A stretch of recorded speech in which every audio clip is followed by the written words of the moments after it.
Hi, I'm Ken Knudsen, an autodidact, a cybernetician, a programmer, debugger, analyst, and much more. The world is fragmented, smothering in complexity, and simplicity is the key. So let our first principles begin with a quote from Nikola Tesla.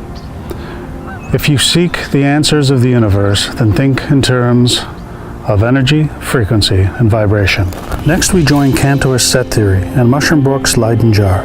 With this trinity form, Boltzmann's entropy equation, coupled with thermodynamics, can be used to show how the current closed and isolated system we're trapped within has transitioned into a highly corrupted state.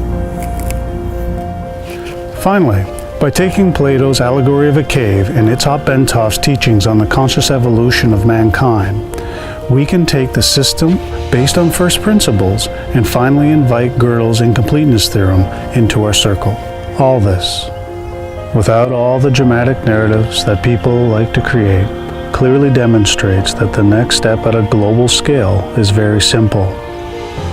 To evolve humanity away from our destructive end, we merely need to create a higher axiom for us to thrive within.